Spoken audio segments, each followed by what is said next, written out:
৪৮ ঘণ্টা ধৰি বিদ্যুৎ কৰ্তন আৰু তাৰ পিছতে উৎকট গৰম সহিব নোৱাৰি ৰাজপথলৈ ওলাই আহিল শ শ জনতা আৰু তেওঁলোকে এক উত্তপ্ত পৰিস্থিতিৰ সৃষ্টি কৰে উত্তাল প্ৰতিবাদ তেওঁলোকে গঢ়ি তোলে অভয়াপুৰী বিদ্যুৎ সংমণ্ডলৰ বিৰুদ্ধে গৰজি উঠা দেখিবলৈ পোৱা গ'ল এনেদৰে জনতা যিহেতু ৪৮ ঘণ্টা ধৰি বিদ্যুৎ কৰ্তন কৰিছিল আৰু তাৰ পিছতে উৎকট গৰম সহিব নোৱাৰি এনেদৰে ৰাজপথলৈ ওলাই অহা দেখিবলৈ পোৱা গ'ল অভয়াপুৰী জনতাক আৰু সেই প্ৰতিবাদৰ সেও মানি সমজিলা আয়ুক্ত গৰাকীও সেই প্ৰতিবাদী কাৰ্যসূচী স্থানত উপস্থিত হোৱা দেখিবলৈ পোৱা গ'ল আমি সেই সন্দৰ্ভত এই মুহূৰ্তৰ সবিস্তাৰে লৈ অহাৰ চেষ্টা কৰিছো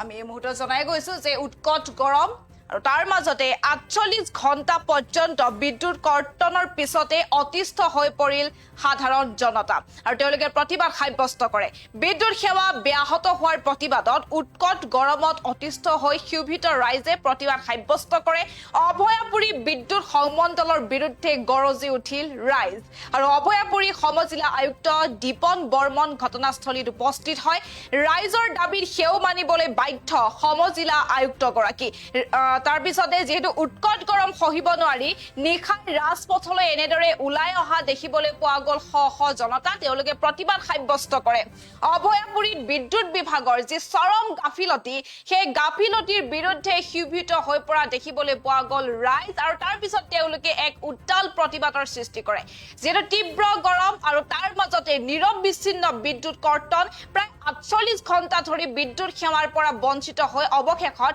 ধৈৰ্যৰ বান্ধ ভাঙিল অভয়াপুৰীৰ জনসাধাৰণৰ উৎকট গৰম তেওঁলোকে সহ্য কৰিব পৰা নাই আৰু সহ্য কৰিব নোৱাৰি নিশাই ঘৰৰ পৰা ওলাই আহি শ শ ক্ষুব্ধ ৰাইজে উত্তাল প্ৰতিবাদ তেওঁলোকে সাব্যস্ত কৰে যিহেতু বিগত দুটা দিন ধৰি অভয়াপুৰী আৰু ইয়াৰ সমীপৱৰ্তী অঞ্চলসমূহত বিদ্যুৎ সেৱা সম্পূৰ্ণৰূপে ব্যাহত হৈ পৰিছিল অভয়াপুৰী বিদ্যুৎ সংমণ্ডলৰ চৰম অৱহেলা আৰু দায়িত্ব জ্ঞানহীনতাৰ বিৰুদ্ধে গৰজি উঠে ভুক্তভোগী স্থানীয় ৰাইজে যেটো নিশাৰ ভাগত অসহ্য গৰম আৰু আন্ধাৰৰ বাবে ঘৰৰ ভিতৰত থাকিব নোৱাৰি সৰ্বসাধাৰণ ৰাইজে ৰাজপথলৈ এনেদৰে ওলাই আহি প্ৰতিবাদ সাব্যস্ত কৰা দেখিবলৈ পোৱা গ'ল আৰু ঘটনাৰ উত্তপ্ত পৰিস্থিতিৰ খবৰ পাই লগে লগে ঘটনাস্থলীত উপস্থিত হয় অভয়াপুৰীৰ সমজিলা আয়ুক্ত দীপন বৰ্মন উত্তাল প্ৰতিবাদৰ মাজতে ক্ষুব্ধ ৰাইজে সন্মুখীন হ'বলগীয়া হয় সমজিলা আয়ুক্ত গৰাকী ৰাইজৰ সন্মুখীন হ'বলগীয়া হয় আৰু প্ৰতিবাদকাৰী ৰাইজৰ তীব্ৰ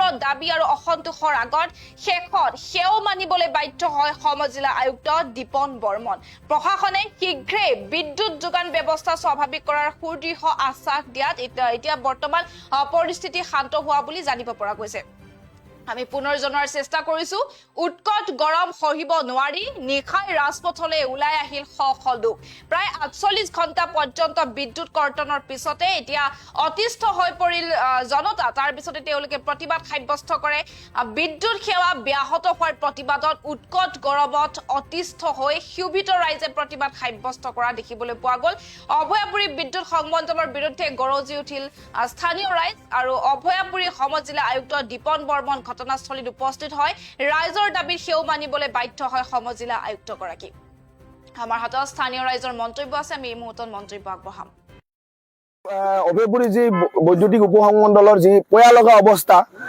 যোৱাকালিৰ পৰা আমাৰ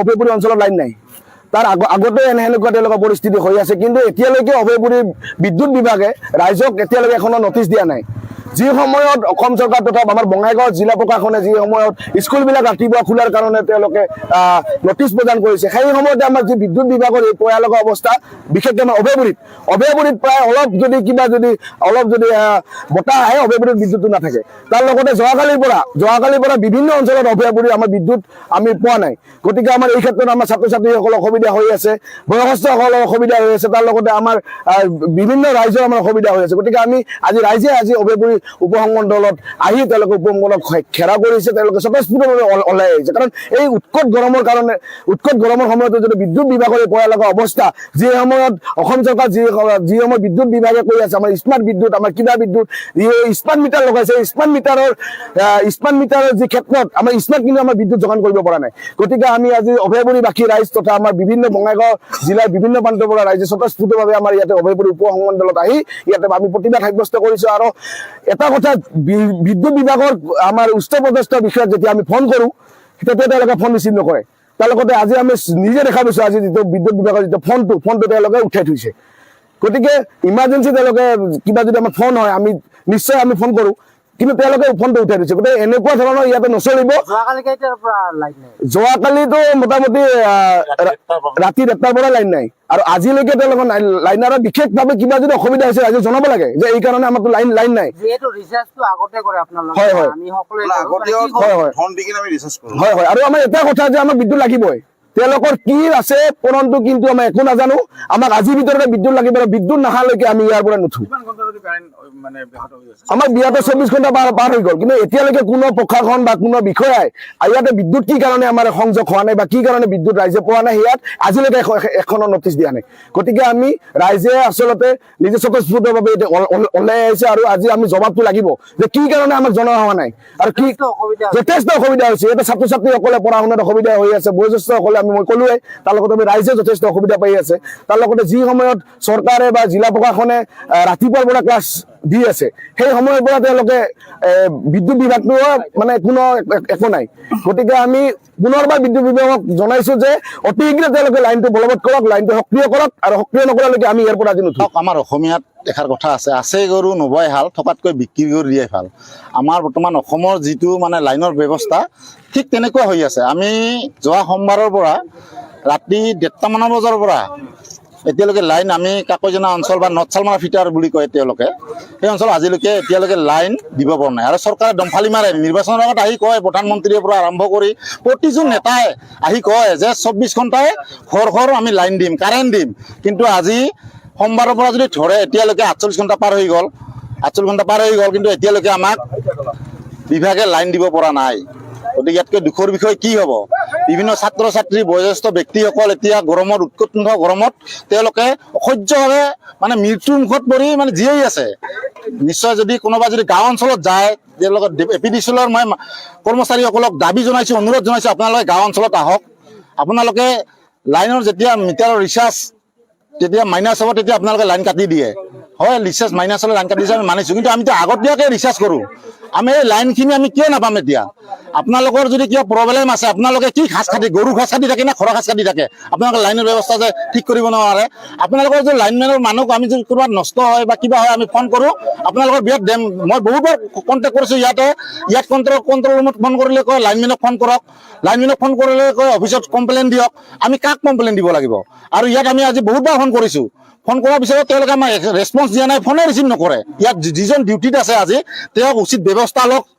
SDO বা চৰকাৰক দাবী জনাইছোঁ, ইয়াত যিজন এতিয়া মানে নেতৃত্ব দি আছে অফিচাৰ আছে তেওঁক আমি দাবী জনাইছোঁ, তেওঁক যিজনে আজি ইয়াত ডিউটিত আছে এতিয়ালৈকে তেওঁক আমি হাজাৰবাৰ ফোন কৰাৰ পিছতো ৰিচিভ কৰা নাই। তেওঁৰ ওপৰত বিহিত ব্যৱস্থা লওক। যদি নলয় আমি বিহিত ব্যৱস্থা আমি প্ৰতিবাদ সাব্যস্ত কৰিবলৈ আমি বাধ্য হ'ম। কাৰণ তেওঁৰ ফোন হয়তো কোনোবা লাইনৰ ব্যৱস্থা হৈ কোনোবা মানুহ মৰি থাকিব পাৰে, তেওঁ ফোন কিয় ৰিচিভ নকৰিব? এইটো আমাক প্ৰথম উত্তৰ লাগে। আমাৰ SDO ছাৰক আমি আহিব বিচাৰিছোঁ, ইয়াত আহক, আমাৰ তেওঁৰ পৰা প্ৰশ্ন উত্তৰ বিচাৰিম। বহুত আৰু আছে, আমাৰ এইখিনিয়ে বৰ্তমান। প্ৰথম যোগাযোগ কৰিছিলোঁ, SDO ছাৰৰ ফোন নাপায়। মই নিজে ফোন মাৰিছিলোঁ SDO ছাৰক, ফোন তেওঁলোকৰ ফোন নাপায় কৰি থৈছে। যিহেতু কণ্ট্ৰল ৰুমত ফোন মাৰিছোঁ, কণ্ট্ৰল ৰুমৰ ফোন ৰিচিভ কৰা নাই। নাজানো কিহৰ কাৰণে ৰিচিভ কৰা নাই। দুদিনমান আগত ফোন কৰিছিলোঁ, তেওঁলোকৰ 3টা নম্বৰ বোলে। 3টা নম্বৰ যদি হয় 3জন মানুহ ৰাখিব লাগিব বা আমি ৰাইজে সুবিধাটো পাব, কিন্তু আজিলৈকে এতিয়া ব্যৱস্থা কৰা নাই। কিয় কৰা নাই এইটো উত্তৰ আমাক লাগে। লগতে কিয় ফোন আজি ৰিচিভ কৰা নাই এইটো উত্তৰ লাগে। কাৰণ আমাৰ কাকৈজনা অঞ্চলখন সোণালী বান্দৰ কাৰণে বিখ্যাত। এই সোণালী বান্দৰ যদি কাৰেণ্টৰ লাগি মৃত্যু হ'লে দিনটো লাইন কাটিব পাৰে, আজি আমি ফোন কৰাত তেওঁলোকে কিয় ৰিচিভ নকৰিব? 48 ঘণ্টা উকলি গ'ল, এতিয়ালৈকে মানে একো ব্যৱস্থা লোৱা নাই তেওঁলোকে। 2 মিনিট 3 মিনিট লাইন দি আছে, এবাৰ 1 ঘণ্টামান লাইন দিছে, এইটো মানিব লাগিব। তাৰপিছত 2-3 মিনিট লাইন দিয়ে, কাটি দিয়ে। আমাৰ তেনেকুৱা হ'লে লাইনৰ বিলো বেছি উঠিব আৰু বা লাইট নষ্ট হৈ যায়।